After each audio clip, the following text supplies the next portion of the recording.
손실극복 프로젝트 나만 믿고 따라와 2부 시작하겠습니다. 네. 송가람 대표님 그리고 박철순 이사님과 함께하고 있고요. 계속해서 지지부진하고 좀 답답한 시장에서 한 번쯤은 속이 뻥 뚫릴 만한 진단 두 분께 받아보셨으면 좋겠습니다. 유튜브 채팅창에 종목명 매수가 비중 그리고 매수 문의도 남겨주셔도 되고요. 전화상담 02-325-8200번, 325-8200번 이번에 활짝 열려있고 전화 연결 목소리도 잘 들리니까 전화 주시길 바라겠습니다. 네. 자, 올려주시는 동안 저희는 이제 종목 LG전자 해드린다고 말씀을 해드렸는데 네. 참 무겁고 그랬는데 또 하필이면 오늘 또 이렇게 많이 내려가 버립니다. 맞아요. 지금 차트 나갈 텐데요. 4.7%나 밀려가지고 최근에 이렇게 하단을 아예 깨버리고 내려가 버렸어요. 네. 그래가지고 95,000원에 내려갔는데 사셨던 가격이 11만 8,400원입니다. 사신 가격도 높네요. 11만 8,400원이면 꽤 이제 들고 계신 거거든요. 그러네요. 12%의 비중을 들고 계시는데 지금 거의 한 20% 가깝게 하락이 손실이 나버린 그런 상황이죠.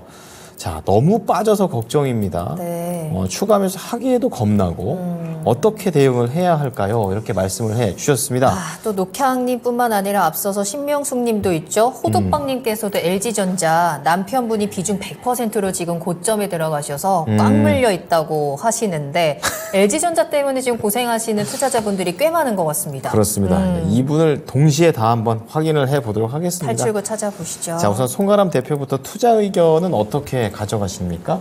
지금 LG전자 같은 경우에는 실적 발표가 안 좋게 나오고 보유 매도만 일단은 짧게. 보유할지 매도할지 저는 매도 의견 드리겠습니다. 매도하겠습니다. 박철순 이사께서는요? 일단 보유입니다. 일단 보여. 그 일단 빼지 못하게 좀 알겠습니다. 언제쯤 그 일단이 사라질까? 그러게 말입니다. 자, 그러면 송가람 대표부터 LG전자 어쨌든 매도 의견을 주셨는데 좀 네. 자세한 근거 좀 전해 주시죠. 지금 뭐 오늘 LG전자 같은 경우에는 흐름이 안 좋았죠. 실적 발표가 안 좋게 나오면서 거래 대금도 상당히 많이 나왔습니다. 지금 기술적인 흐름만 먼저 살펴본다라고 한다면 지금의 이 상황 속에서는 추가 하락까지도 어느 정도 고려해야 되는 상황이다라고 볼 수가 있을 텐데요. 일반적으로 실적 발표 이후에 강한 하락이 나왔을 경우에는 그 거래 대금으로 어느 정도 판단해 볼 수 있겠다라고 할 수가 있을 텐데 지금 오늘의 거래 대금 어느 정도 체크를 해본다라고 한다면 평소 나왔던 거래 대금의 2배 이상 나왔다라는 측면을 보실 수가 있기 때문에 지금의 이 추세 이탈 부분 어느 정도 추가로 하락 흐름이 나올 수 있다라는 측면에서는 이 구간에서 바로 반등이 나오지 않는다라고 한다면 매도까지도 생각을 해보셔야 된다라는 부분 말씀을 드릴 텐데 지금 이렇게 하락이 나왔기 때문에 여기에서는 우리가 오늘의 시초가가 98,000원대 정도가 되는데 이 99,000원 시초가에서 여기에서 개발하면서 굉장히 크게 눌려버렸기 때문에 여기서 다시 반등이 나온다라고 하더라도 이 10만 원대 가격대에서는 강한 저항 라인으로 작용을 할 것이다 라는 측면을 말씀을 드리겠고요. 여기가 장기 횡보 라인이면서 지지 라인인데 이 지지 라인을 강한 거래량으로 깨버렸다라는 측면에서는 지금은 추가 하락까지도 어느 정도 고려를 해봐야 된다라는 점 말씀을 드리겠고요. 뭐 손절가 목표가 함께 한 번에 말씀을 드릴까요? 부탁드립니다. 지금 흐름 같은 경우에는 이 라인이 어느 정도 다시 한번 추가 거래 대금이 나오면서 눌리게 된다라고 한다면 지금 88,000원대까지 열려 있다라고 보실 수가 있겠고요. 이 88,000원대 이탈이 나온다면 7만 원대까지도 더 추가적으로 흐름이 나올 수 있기 때문에 단기 손절 라인은 88,000원 잡으시고 여기에서 상승이 나온다라고 하더라도 1차적으로 10만 원대 여기에서는 정리를 하시는 것이 좋겠고 여기에서 비중 축소 이후에 10만 8천 원대 이 라인에서는 전량 매도를 말씀을 드리도록 하겠습니다. 네. 자, 비중 축소한 다음에 좀 파는 방향으로 좀 말씀을 해 주셨고요. 자, 그리고 박철순 이사께서는 보유. 일단 보유. 네, 어떻게 네. 들어볼까요? 일단 보유면 보유인데 일단이 붙으면 이게 별로 좋은 약간 뉘앙스가 아니죠. 네, 애매한 부분들이 좀 리스크 요인이 있다라고 보시면 될 것 같은데 일단은 이게 실적만 보면은 역대 최대 실적이거든요, LG전자가. 그래서 이런 기업이 왜 이렇게 빠지나라고 생각하실 수는 있는데 지금 4분기 실적에 대한 어떤 우려감이 섞인 증권가의 리포트가 좀 나왔던 게 좀 아쉬웠던 것 같은데 그거 하나만으로 밀린 건 아닙니다. 일단 4분기 실적에 대한 어떤 예측의 영역에서는 사실 기관들이라든지 외국인들은 이미 알고 있었던 사실이고 4분기 실적이 좀 부진할 것 같은데 이미 그래도 최근 들어서 우리가 매집했을 때 평균 매수가보다 훨씬 더 많이 올라온 상태이기 때문에 연말을 앞두고 수익을 확정짓기 위한 매물이 나올 수 있는 구간이었다고 보시면 될 것 같아요. 실제로 지금 투자자별 매매 동향을 보시면 아시겠지만 이거는 뭐 무서워서 갖고 있을 수가 없었어요. 왜냐하면 지금 기관들과 외국인들이 22일부터 시작해서 계속 팔았거든요, 거의. 뭐 중간에 외국인이 샀던 거, 뭐 9,000주 이거 뭐 신경 쓸 필요도 없는 거죠. 그 전에 막 10만 주씩 던졌는데 특히나 연기금들이 비중을 굉장히 많이 줄이고 있습니다. 어떻게 보면 가장 뚝심 있는 수급 중에 하나인데 연기금이 오늘 같은 경우도 41만 주 이상 던졌기 때문에 일단은 기관들은 차익 실현을 시작을 했고 이미 마무리 단계에 온 것 같습니다. 이 정도 많이 던졌다면. 다만 일단은 기대감은 하나 말씀드리자면 요거는 이제 조정 마무리되면 이제 들어갈 타이밍이 나옵니다. 신규 매수 관점에서는. 왜냐하면 앞으로 좋아질 건 많거든요. 4분기에는 사실 비용이 좀 발생한 것들이 있었고, 그 다음에 지금 뭐 TV라든지 고부가 가치 제품들이 조금 수요가 좀 덜했어요.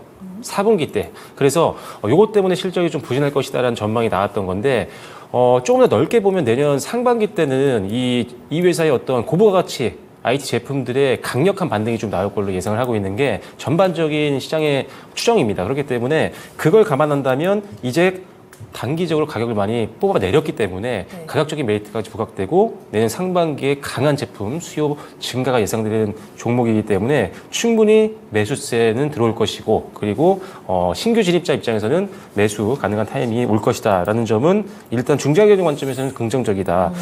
다만 일단은 이게 문제가 뭐냐면 지금 오늘 이렇게 빠지지 않았을 텐데 빠졌던 이유는 아까 말씀드린 리포트가 나왔다고 말씀드렸잖아요. 실적에 대한 어떤 부정적인 전망이 담긴.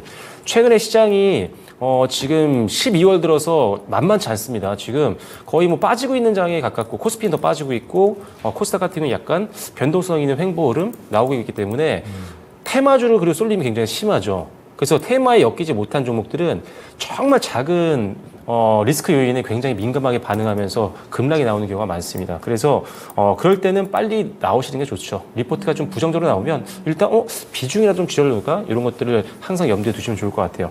그리고 앞서 대표님께서 말씀해 주셨지만 이게 지금 전저점을 이미 돌파했습니다. 이거 지금 사실 문제가 많았던 게 매도 타이밍이 너무 극명했던 종목이거든요. 제가 계산해 보니까 12거래일 연속 음봉입니다.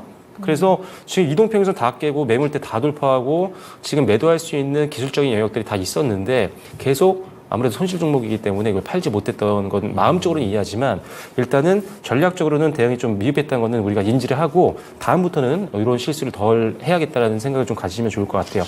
일단 저는 이 종목 내일 시간 외에선 그렇게 많이 밀리진 않았거든요. 0.42% 밀렸기 때문에 단기 반등 한번 제발 나왔으면 좋겠습니다. 개인적으로는 과대 낙폭이라고 보고 있기 때문에. 다만 지금 지지선이 무너진 상태이기 때문에 추가 하락 염려는 충분히 있습니다. 그래서 저는 내일장에 밀린다면 저는 일단은 현금화입니다. 하지만 일단 보이는 한 이유는 내일 과대 낙폭에 따른 저가 매수세가 들어오면서 반등이 나온다고 한다면 저는 좀 중장기적인 관점에서 10만 8천 원까지 보고 있습니다. 이건 분명히 길게 끌고 가면 내년 상반기에는 도달 가능한 아주 보수적인 가격이라고 보고 있거든요.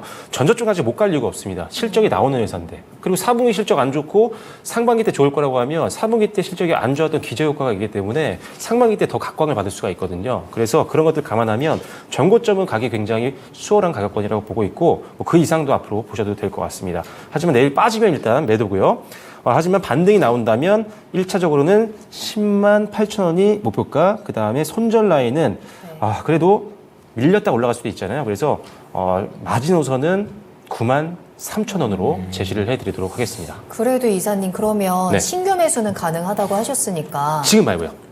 조금 더 요 조정이 마무리되면. 조정이 마무리되면 그럼 지금 추가 매수는 안 되는 네, 거네요. 일단은 지금 추가 매수도 마찬가지인 게 신규 매수를 항상 동일하게 생각을 하셔야 돼요. 이게 결국은 추가 매수건 신규 매수건 저점에서 사는 게 좋은 거잖아요. 그렇죠. 그리고 사고 나서 더 내려가면 손실은 더 커지는 거예요. 이게 추가 매수하면은 손실률은 줄어들기 때문에 마치 내가 이제 조금만 올라가면 될 것 같다라고 생각해서 손실량을 입게 되거든요. 왜냐면 마이너스 10%인 거 2배 물타기 하면은 마이너스 5%가 되니까 뭔가 안정감이 드는데 실제로 거기서 더 밀리면 손실은 극대화됩니다.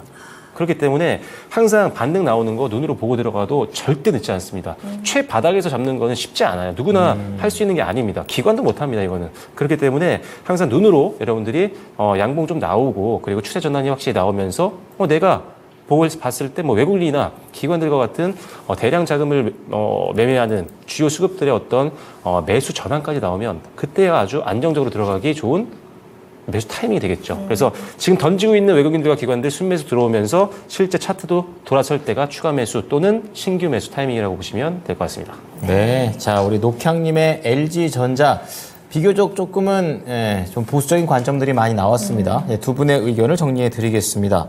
자, 우선 송가람 대표께서는 매도 의견을 제시를 해 주셨어요. 우선 목표가는 10만 8천 원에 손절가 8만 8천 원 잡아주셨고, 박철순 이사 같은 경우에도 우선 보유라고는 써놨지만 내일 만약에 반등이 없었을 때는 역시 매도 쪽에 조금 더 무게를 잡아보시자라고 좀 권유를 해드렸고, 목표가는 같습니다. 10만 8천 원, 그리고 손절가 조금 더 타이트하게 9만 3천 원 제시하겠습니다.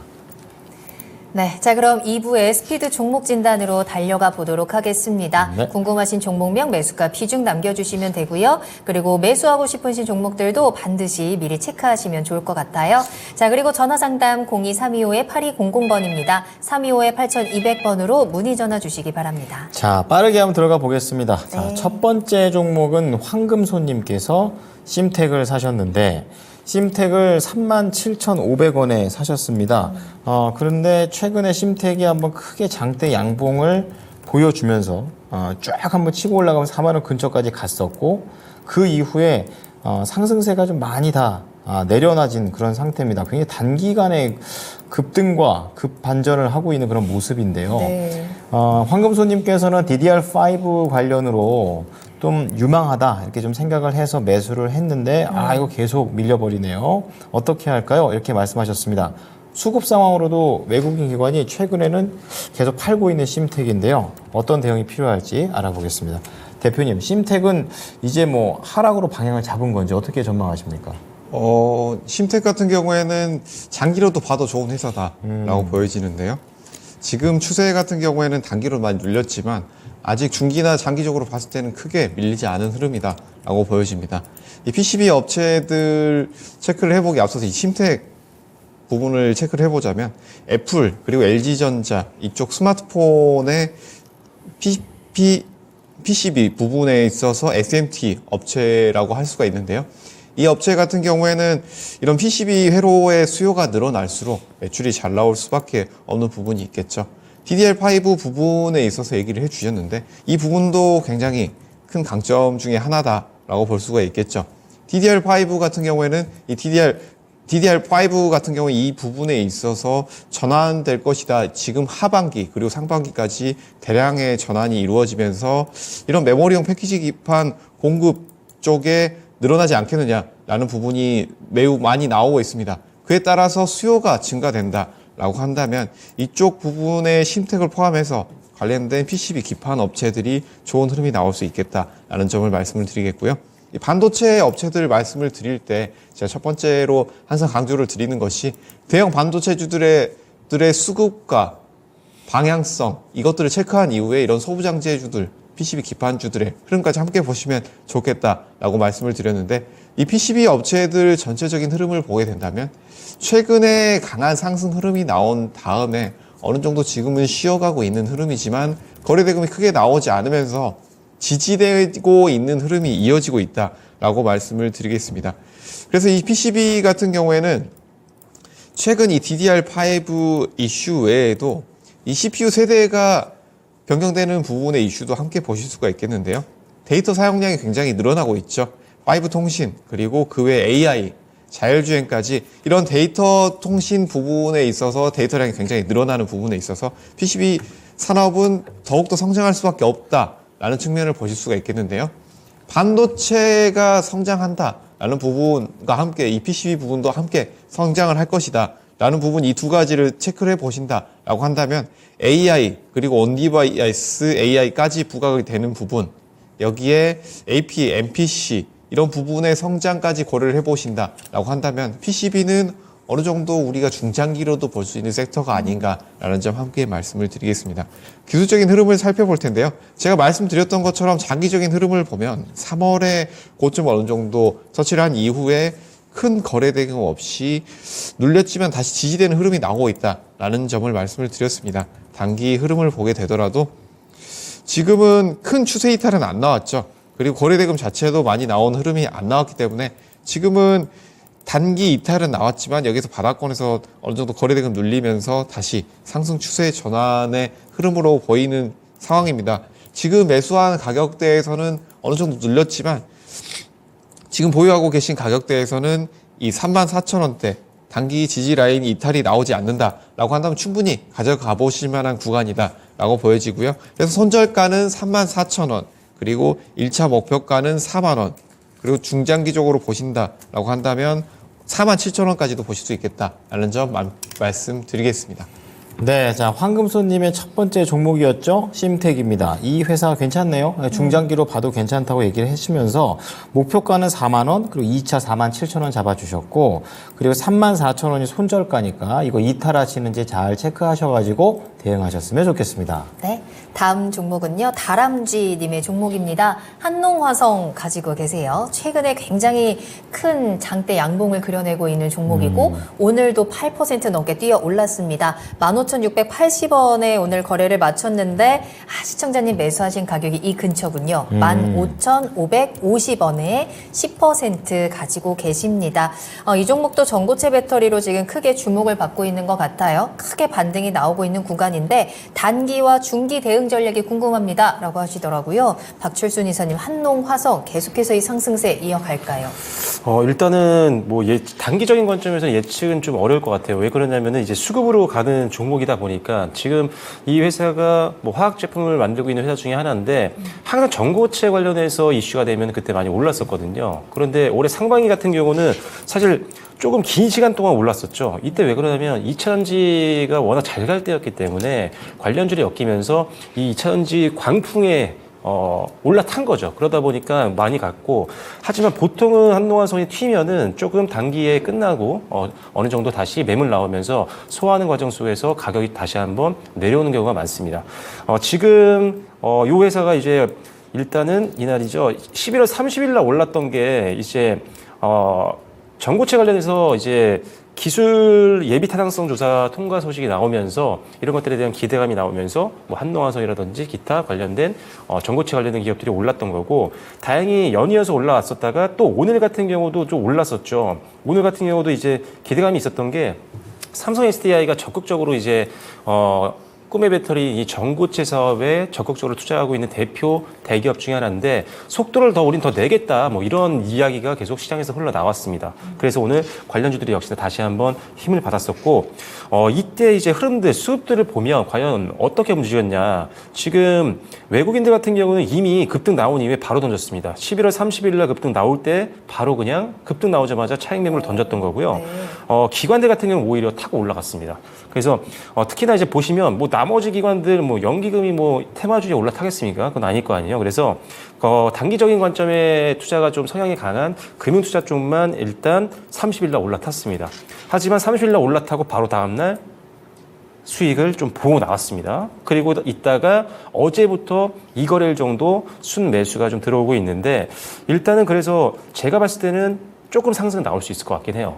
그래서 다만 제가 봤을 때 이게 지금 올해 그러니까 12월 들어와서 만들었던 고점을 뚫을 수 있을 것 같느냐, 즉 윗꼬리를 다 뚫고 올라갈 수 있느냐에 대해서는 전고체 쪽으로 쏠림이 얼마나 지속이 되느냐가 문제일 것 같습니다. 지금 다른 테마가 워낙 많기 때문에 매일매일 어디로 쏠림이 좀 더 흘러갈지는 당일 최소한 동시효과는 가봐야 알 수 있거든요. 그래서 일단 지금 상황에서는 단기를 좀 짧게 보시는 게 좋을 것 같아요. 그래서 제가 봤을 때는 1차 목표가는 지금 15,500원에 샀죠. 17,000원 이상부터는 일단 저는 수익 실현을 하시는 게 맞다라고 봅니다. 그래서 단기 관점에서 17,000원. 그 다음에 손절 라인은 저는 좀 짧게 잡고 싶은데 그래도 찍고 올라가는 경우가 있습니다. 내일도 시장이 좀 안 좋을 수가 있기 때문에 그렇다면은 조금 여유 있는 자금이시라고 하면 14,700원 정도까지만 여유 있게 손절 라인을 잡아드리도록 할 테니까요. 단기적인 관점이면 이렇게 대응하시고요. 그리고 중장기적인 관점이라면 전고체 관련된 다른 종목들을 좀 더 보시는 게 좋을 것 같습니다. 한동화성은 좀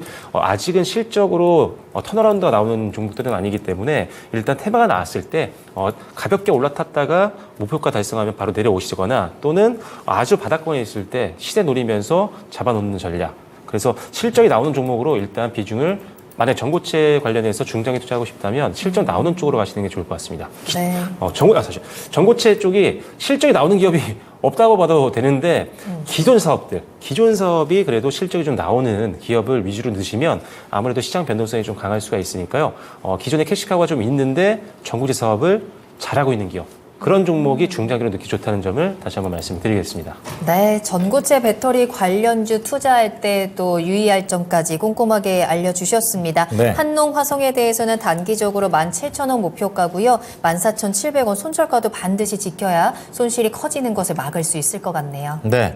자, 다음은 이제 코인 쪽하고도 연결이 돼서 올라갔었던 KG 이니시스 보겠습니다. 현경스님께서 올려주신 종목인데, 11,700원에 매수를 하셨고 비중도 많으시네요. 오늘 한 4% 밀렸습니다.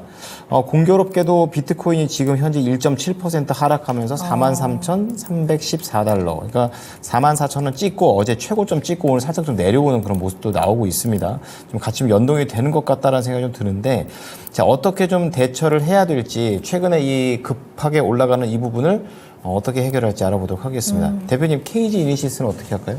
이 KG 이니시스 같은 경우에는 결제 서비스, 대표적인 결제 서비스 업체라고 할 수 있겠죠. 지금의 단기적인 수급 상황만 놓고 본다라고 한다면 앵커님 말씀해 주신 것처럼 여기에서는 비트코인의 가격대를 우리가 체크를 할 수밖에 없는 구간입니다. 비트코인 관련해서 단기 이슈로 많이 올라온 종목이기 때문에 지금 비트코인 가격대가 어느 정도 오늘 당일 지금 현재 시세를 보게 된다면 전일 대비해서 1.7% 정도 하락하면서 소폭 조정되는 흐름이 나오고 있습니다. 이렇게 소폭 조정이 나온다라고 한다면 지금 관련해서 올라왔던 이슈들 종목들 같은 경우에는 단기 과열권에서 어느 정도 조정이 나오지 않겠느냐라고 보여지는데, 지금 코인의 가격대가 지금 가격대에서 좀 더 상승이 나온다라고 한다면 여기에서 오버슈팅이 좀 더 나올 수도 있겠다라는 측면도 먼저 말씀을 드리겠고요. 잠시 후에 이런 기술적인 흐름은 함께 살펴볼 거고요. 여기에서 이 회사 자체 이슈를 먼저 체크를 해보도록 할 텐데요. 지금 가격대는 12,000원대 매수를 하셔가지고 지금 수익권에 가져가고 계시니까 단기 트레이딩 관점에서 보신다면 제가 다음에 말씀드린 기술적 흐름 좀 더 체크를 해보시면 좋을 것으로 보이고, 이런 결제 시스템 업체들 같은 경우에는 매출이 어떻게 나오느냐, 그것들을 먼저 체크를 해보실 필요가 있을 텐데, 결제 시스템 서비스 같은 경우에는 이 벤사와 피지사 이 두 가지로 구분을 하실 수가 있을 텐데, 벤사는 오프라인, 우리가 흔히 카드 긁는 단말 기계 있죠. 그런 기계들을 관련 업체라고 볼 수가 있겠죠. 피지사들은 온라인 결제하는 쿠팡 같은 데서 우리가 결제하는 그런 회사 결제, 온라인 결제들을 말씀을 드리는 겁니다.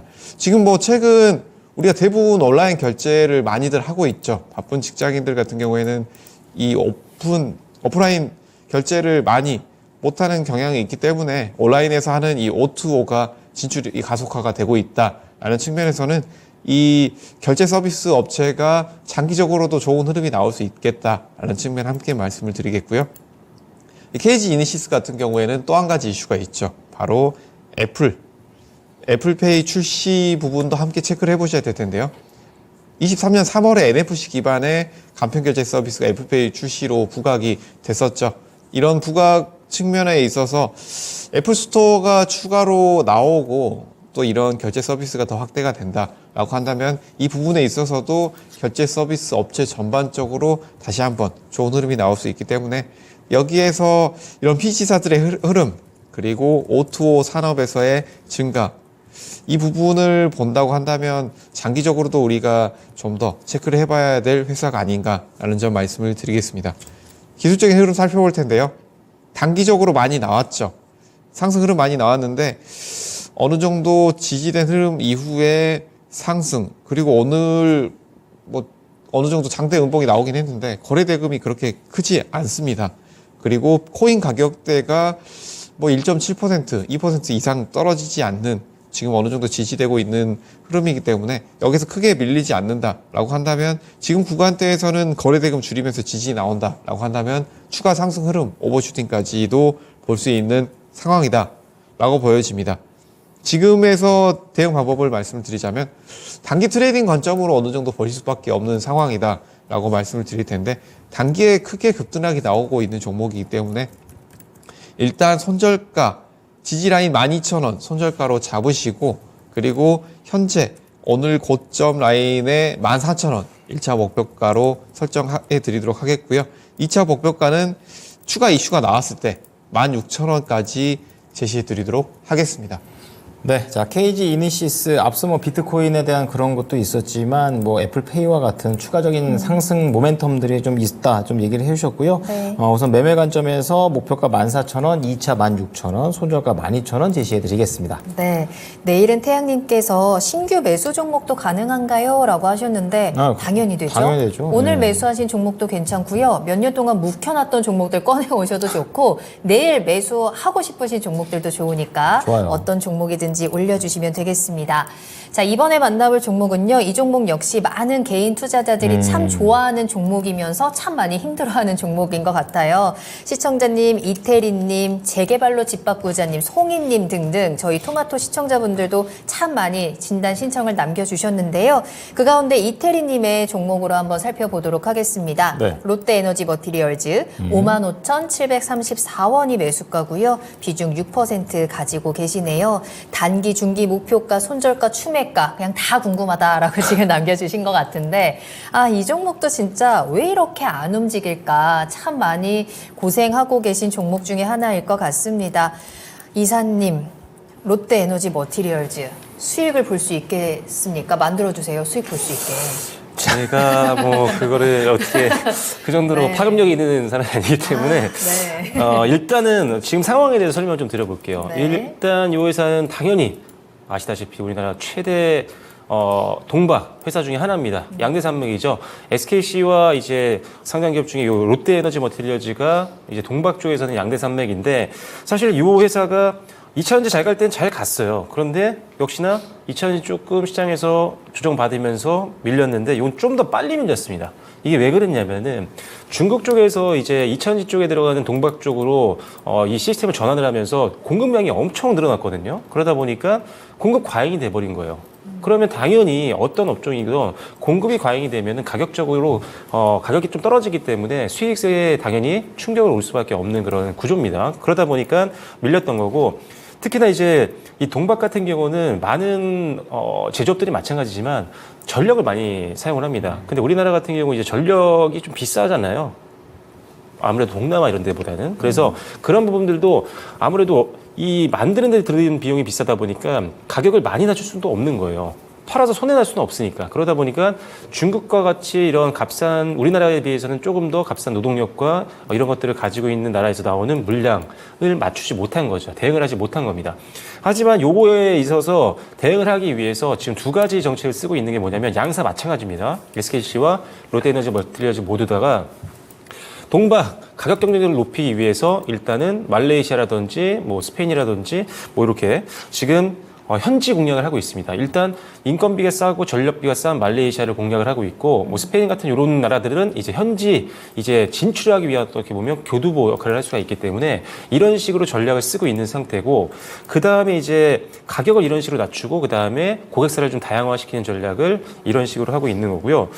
추가로는 일단은 내년이라든지 내후년, 지금 보수적으로 내년인데 제가 봤을 때는 2025년부터 공급 과잉이 풀릴 것 같거든요. 그래서 거기에 맞춰서 일단은 생산량을 늘리기 위해서 공장 증설이 되는 겁니다. 롯데에너지 머티리얼즈 같은 경우는 내년 하반기 때 말레이시아, 그 다음에 내후년에 이제 스페인 공장이 완공이 된다라고 보시면 될 것 같고요. 그래서 그때 되면 이제 어느 정도 대량 생산을 해나가면서 가격을 좀 낮출 수 있는 힘이 될 수 있을 것 같고요. 두 번째로는 고부가 가치 제품을 만들고 있습니다. 하이엔드 제품을 만들고 있어서 아무래도 제품의 어떤 퀄리티라든지 이런 걸로 밀어붙여야 되는 상황이거든요. 그래서 이런 것들도 사실 양사가 모두 다 잘 투자를 해놓은 상태이기 때문에 이런 부분에 대해서 이제 기대감이 좀 있는 거예요. 그래서 올해 아마 6월인가 5월인가 한 중반쯤에 삼성 SDI와 또 10년짜리 계약을 했었고요. 뭐 유럽 같은 경우는 가장 큰 기업 중에 하나인 노스볼트랑도 계약이 되어 있고 추가적으로 계약들도 지금 기대감이 좀 있는 상황입니다. 그래서 업계에서는 4분기부터 빠르면 4분기부터 업황 개선을 보고 있는데 저는 4분기는 좀 이르지 않나. 이미 4분기 다 끝났는데 실적이 엄청나게 개선되는 모습이 나올 거라고 생각은 안 하고 있거든요. 다만 분명히 올해 말보다는 내년에 이제 고부가치 제품들 많이 이제 판매가 되면서부터는 어느 정도 실적 개선이 나오면서 주가는 충분히 레벨업은 할 수 있을 거라고 보고 있습니다. 그래서 중장기로 아마 보시는 분들이 대부분 많을 거예요. 이 종목을 뭐 업황 안 좋은 거 뻔히 아는데 단기로 들어가시는 분들은 거의 없다고 보면 되기 때문에 그래서 약간 여유 자금으로 베팅을 하신다면 저는 일단 1차적인 목표 가격은 55,000원입니다. 여기부터 이제 지금 여기에 다 몰려 계신 거거든요. 55,000원에서 지금 58,000원 정도 선. 여기가 제일 지금 현재 주가 상단에 있는 가장 큰 우리가 뚫어야 할 숙제이자 산입니다. 그래서 이 부분에서 저항 나올 수 있으니까요. 일단 그거는 감안을 하시면 될 것 같아서 여기를 일단 1차 목표가로 잡아드리도록 하겠고요. 손절 라인은 좀 깊게 잡아도 될 것 같아요. 저는 이 종목 4만 원 잡아 놓으시고요. 여유 자금이라면 4만 원 잡고 대응하시면 될 것 같고 단기 자금을 운영하신다면은 역시나 요거는 추가로 생각하시면 됩니다. 41선 이하로 내려오게 되면 잠깐 빼셨다가 저점 만들고 반등 나올 때 또 단기 자금 넣으시면 될 것 같아요. 일단 중장기로는 손절가 4만 원, 그 다음에 목표가는 55,000원입니다. 추가 매수할까요? 라는 질문 올라옵니다. 추가 매수 지금 딱 빠지고 있는데 네. 뭐 들어갈 필요는 없겠죠. 요거 조금 밀리면 사실 4만 원까지는 안 될 것 같긴 한데 일단은 저점 만들면 그때 매수하시는 거 고민하셔도 될 것 같고요. 그리고 만약에 요거를 하나만 더 말씀드릴 거 까먹었는데 네. SKC와 양대산맥이잖아요. 네. SKC가 훨씬 더 수급이 좋습니다. 지금 상황에서는. 지금 롯데에너지머티리얼즈는 뭐 기관들과 외국인들이 최근에는 거의 뭐 관심이 좀 없다시피 한 상황이다 보니까 일단은 순매수가 좀 약하다 그런 상태고 반대로 SKC를 보여드리면 자, 요거 아닙니다. 자, 다시 보여드릴게요. SKC 같은 경우는 그나마 외국인들이 꾸준하게 매수를 하고 있는 상태거든요. 그래서 제가 봤을 때는 요거는 제가 다시 한번 확인하고 다음 기회가 되면 말씀드리겠지만 SKC가 조금 더 하이엔드급 제품에서는 우위가 있을 수도 있을 것 같아요.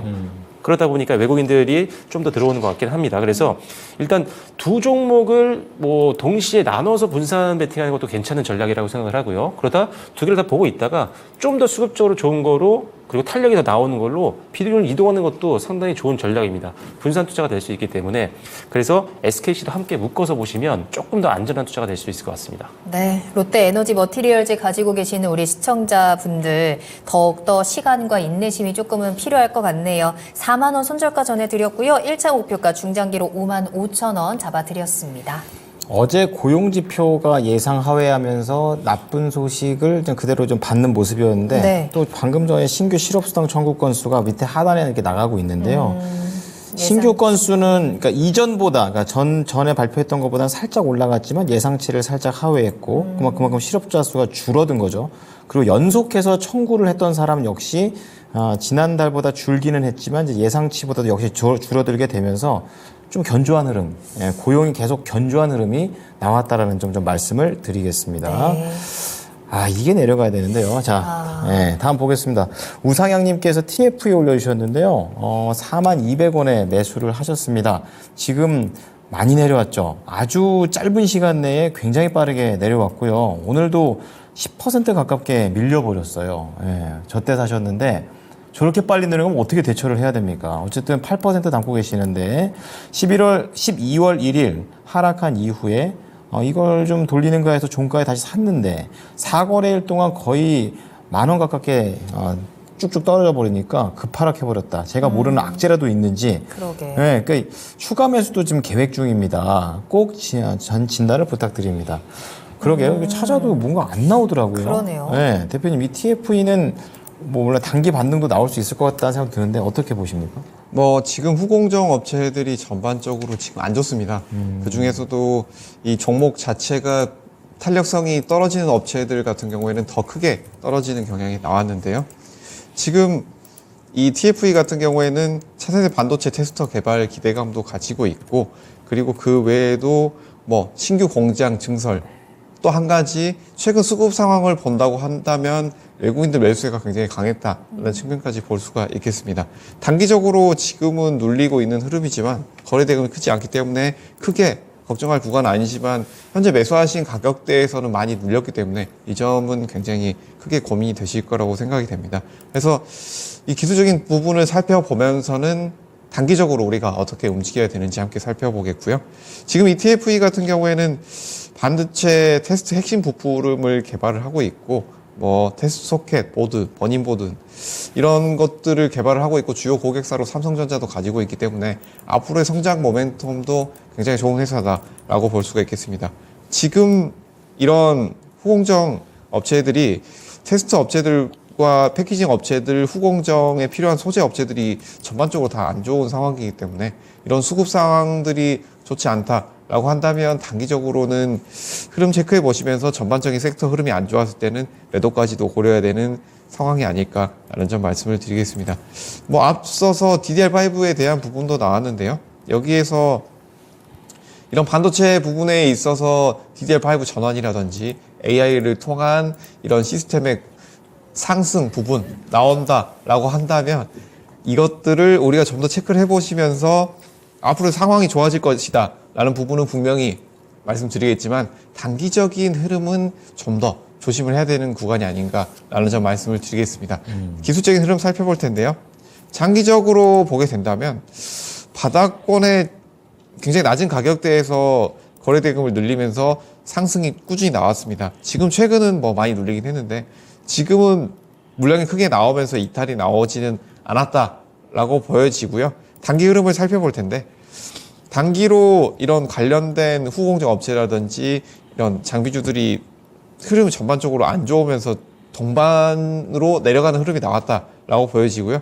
지금은 단기 매물대, 단기 지지 라인을 체크를 해본다라고 한다면 1차로 지금 가격대 크게 추가 매수까지 고려를 해보신다라고 한다면 26,000원대까지 밀려서 지지가 나온다라고 한다면 그때 한번 고려를 해보시는 것이 어떨까라는 점 말씀을 드리겠고요. 여기에서 이 지지 라인에서 지금은 거래대금이 그렇게 크게 나오지 않는 상황이지만 이 라인 이탈이 나온다라고 한다면 거래대금이 추가로 나오면서 단기로는 가격 조정이 심하게 나올 수 있는 부분이 있기 때문에 이 구간에서는 아무래도 비중을 좀 더 축소를 해보시는 것이 어떻겠느냐라는 점 말씀을 드리겠고요. 1차 목표가는 4만원, 그리고 2차 단기 목표가 47,000원 제시해드리도록 하겠습니다. 네.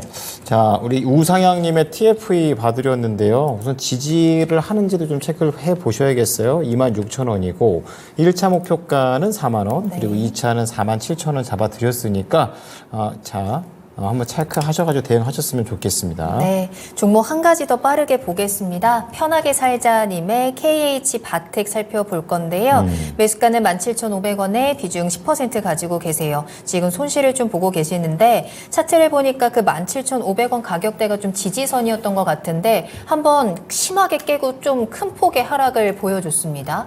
폴더블에 대한 여러 가지 우려들이 좀 반영이 된 게 아닌가라는 생각이고요. 그 이후에는 좀 바닥에서 계속해서 좀 벗어나지 못하고 있는 모습이에요. 시청자님 손실이 좀 계속 커지고 있습니다. 어떻게 대응하는 게 좋을까요? 네, 일단은 보유라고 말씀을 드리도록 하겠고요. 이미 뭐 내려올 만큼 내려왔기 때문에 일단 가격적으로는 반등을 좀 기대해 볼 수 있을 것 같습니다. 물론 지금 기관들이 좀 던지고 있는 게 조금 아쉬운 부분이긴 하고요. 그다음에 다만 외국인들은 최근에 좀 많이 내려왔더니 조금씩 관심을 보이고 있는 모습들은 그나마 다행이라고 생각을 합니다. 지금 이제 어떻게 보면 10월달 저점 구간까지 내려왔다가 또 여기서 지금 지지는 해주고 있지만 아직은 최근에 계속 음봉으로 지속이 되고 있는 상황이기 때문에 이탈 시에는 일단 현금은 잠시 해도되는 게 좋을 것 같아요. 뭐 추가 손실, 전저점을 뚫고 내려가면서 툼에 나오면서 더 밀릴 수 있는 가능성이 있는데 그걸 굳이 감수할 필요는 없다라는 거죠. 그래서 일단은 다만 손절 라인은 잡아드리도록 하겠습니다. 일단은 손절 라인은요. 13,500원으로 잡아드릴게요. 이거는 중장기 관점에서는 13,500원이 맞고 단기라면 일단은 10월 저점 붕괴 시에는 일단은 매도하시는 게 좋습니다. 일단 13,500원을 손절가로 잡아드리도록 하겠고요. 지금 일단 내년에 이 회사가 이제 IT 디바이스 관련된 회사인데 힌지를 만들고 있죠. 그래서 폴더 부분 관련된 수혜주로 알려져 있고 내년에 이제 갤럭시 24 신제품 출시를 앞두고 있는 상황이기 때문에 일단 그에 따른 이제 반등 좀 기대감은 좀 있는 상황입니다. 추가로 하나만 더 말씀드리면 이제 갤럭시 24에 티타늄 케이스가 적용이 된다라고 해서 이 부분에서도 납품 가능성이 좀 높은 회사 중에 하나입니다. 아무래도 이걸 잡으면 선점하면 굉장히 좋은 거잖아요. 그래서 경쟁사가 좀 많다는 건 있지만 아무래도 기존에 힌지를 납품했던 경력이 워낙 오래됐다 보니까 이 회사 같은 경우는 뭐 좀 더 우위에 있지 않나, 경쟁 우위에 있지 않나라는 생각이 있습니다. 그래서 그게 된다라고 하면 좀 더 주가에는 힘이 실릴 수 있으니까요. 중장기로는 뭐 지금 가격권 분명히 내년을 보면서 베팅하기 좋은 가격이라고 보여지기 때문에 아까 말씀드린 손절 가격 지켜주시고요. 그리고 목표가는 지금 단기로 봤을 때는 당연히 전 고점입니다. 16,000원을 잡아드리겠지만 중장기로 내년까지 끌고 가실 수 있다면은 저는 일단은 18,000원까지 제시를 해드리도록 하겠습니다. 네, KH바텍 13,500원 손절가 반드시 확인하시고요. 중장기로 조금 더 길게 가져가신다면 손실은 충분히 회복할 수 있을 것 같네요. 단기 목표가 16,000원, 그리고 내년까지 중장기로는 18,000원으로 목표가 제시해드렸습니다. 네, 자 글로벌 증시 체크하겠습니다. 네. 유럽 증시는 대부분 약세 흐름, 한 약보합 정도로 약하게 밀리고 있는데 조금 전에 그 지표 나오고 고용 관련된 실업 청구 수당 나온 다음에 조금 더 낙폭을 살짝 더 보여주고 있지만 뭐 의미 있게 굉장히 많이 하락하고 있다. 이제 그렇다고 볼 수는 없습니다. 네. 자, 미국의 고용 지표 둔화가 어제 나왔었는데 이제 이것과 관련해서 약간의 투자 심리가 얼어붙어 있는 게 이어지고 있고요. 이 부분은 또 유럽에 한정되어 있는 것 같습니다. 미국 같은 경우에는 지금 선물 시장 다우지수가 0.2 그리고 나스닥 쪽이 0.4%대로 상승을 하고 있으니까 개장 후에 또 이게 또 어떻게 또 지표들을 또 반영하는지 보셔야 되겠습니다. 네, 자 그럼 저희는 히든카드 만나러 가겠습니다.